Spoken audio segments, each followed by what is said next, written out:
You've made the decision you want to invest in your future and become a homeowner. Here's some things to know when buying a home. But first, make sure to like, share, subscribe, and hit that bell icon so you don't miss any future episodes.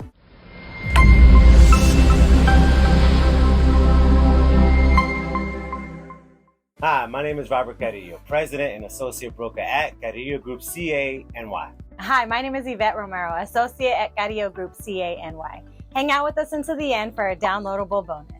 In this episode, we'll talk about what you need to know when purchasing a home and tips on making it a smooth process so you can focus on the excitement you feel and how your life is about to change. Be proud of this accomplishment. Yes, congratulations. You're about to embark on the first steps in your home ownership journey. Buying a home can feel like an insurmountable process at times, from the loan application, credit checks, appraisals, legal contracts, and more. But don't worry, you don't need to know everything. No one expects you to know everything. Instead, focus on your goal of home ownership. Also, like we have mentioned in our other episode, it gives you more stability, more stake in the community, and a greater sense of pride and accomplishment. Let us help you along the way with the finer details. Your job is to think about what you want in a home, what you need in a home, and who's going to help you achieve that goal of home ownership. Which brings us to number 1. Your team will help you achieve your goal. Build your knowledge and your team, which should consist of your agent and your lender at the least. Interview prospective agents, ask the questions that are important to you, and questions that show the agent is knowledgeable about the current housing market. You want to be able to rely on your agent like a trusted advisor. Once you have found your agent but still have questions, especially because Aunt Sally just told me I would never qualify for a loan with all my student debt, Robert, let us debunk some of these myths. Let's say I hired you as my agent and you referred me to your preferred lender. Yikes, I forgot to tell you that I have thousands of dollars in student debt.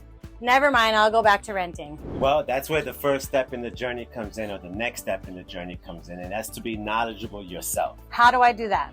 Well, one, by asking and trusting your agent and lender, right? Your agent will tell you it's a common myth that you will not qualify for a loan with student debt. Right? According to data from the National Association of Realtors, NAR, when asked specifically about purchasing a home, about half of non-homeowners say student loan debt is delaying them from purchasing a home, like 51% of them. But 40% of first-time home buyers have loan debt, right? So that doesn't add up. Home ownership is achievable even with student loans. Many other buyers with student loan debt are already achieving their dream of home ownership. So the best way to start is connecting with a lender, and just like with the realtor process, interview 3 lenders or mortgage brokers. Then don't do anything that will affect your score from that point on. All right, great. So now that I know my student debt won't get in the way, I can concentrate on my down payment. I have been saving, but I don't have 20% yet. That's another common misconception. That's that you need 20% for a down payment. 20% on a $500,000 house is $100,000. That's a lot of money to come up with, right? In today's market, $500,000 is around right the average, the median. According to the profile of home buyers and sellers from NAR, the median down payment hasn't been 20% since like 2005. It actually may surprise you, but today's down payment average is about 13%. That's about $65,000 on that $500,000 house. And that number is even lower for first-time home buyers, especially if you have good credit. But you can probably get down to 3.5% down payment, which is about $18,000. So, look, right? If your score is decent, if you're a first-time home buyer, but if your score is definitely like under 700, work to improve it. That's what you should be doing during this time. It's possible for you to get into a home with only $1,200 down. Nice. Bottom line is you need to understand the down payment. But there are benefits of putting 20% down, right?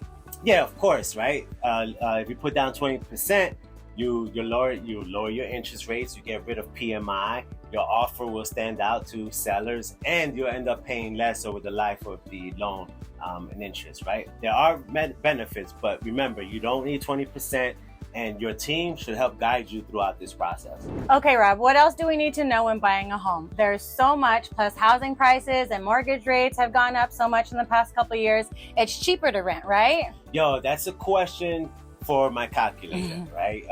Perfect plug right there. So after this episode, go download it at carrillogroupexp.com/direct calculator, right? At the end of the day, numbers don't lie. It'll give you an analysis. You'll put in your budget, your current rent, and you'll see the benefit or not versus owning versus renting. According to the census data, rents continue to rise. They have been over the past decade. Look, rents right now are rising at a higher rate than even appreciation, right? And this graph right here highlights the rental unit price increases over the past year. If you're a renter and plan on signing a new lease, your monthly costs are likely to go up when you do, and when it expires. And they're gonna continue going up, right, on an annual basis. Whereas if you own a home, look, your monthly cost on that home is gonna be the same for the next 30 years if that's how long you end up staying in it. So what you're saying is don't let the convenience of renting fool us. That's right? By renting, you're paying more for the convenience of being able to jump ship whenever you want or something, but you are much better off putting that money towards your own mortgage than rather somebody else's mortgage. So now that I've gone over those myths and fears, I'm ready to connect you with my lender for my pre-approval. Yes, it has to be a pre-approval, not a pre-qualification, a pre-approval. And now when you have that in place from your lender, now you need to move fast. Right? Now you're gonna get the offers in. You need to go out there and hunt, like literally go out hunting with your agent, because there are other buyers in the same situation as you looking at houses. Remember, there's an undersupply of houses right now. According to the Realtors Confidence Index from NAR, 46% of houses today are going above asking price, right? So lean on your agent to help you understand the market value of the homes you're looking at, the recent sales trends in the area that you want to be in, and they have to be able to negotiate intelligently on your behalf, but you have to move quickly. So now that you found your home, the team you chose will help you navigate the inspection process, the appraisal process, the document disclosure process, and the getting to closing process. Yo, inspections are a very important part of that, right? Especially in this market.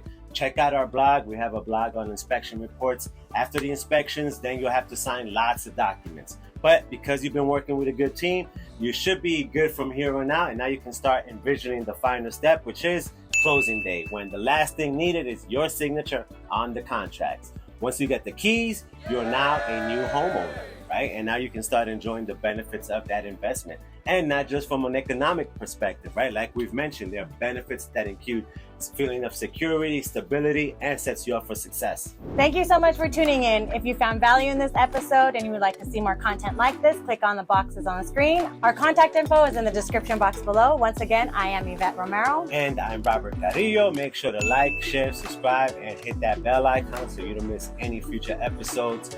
We are Carrillo Group, CANY, where we do real estate with purpose. Peace.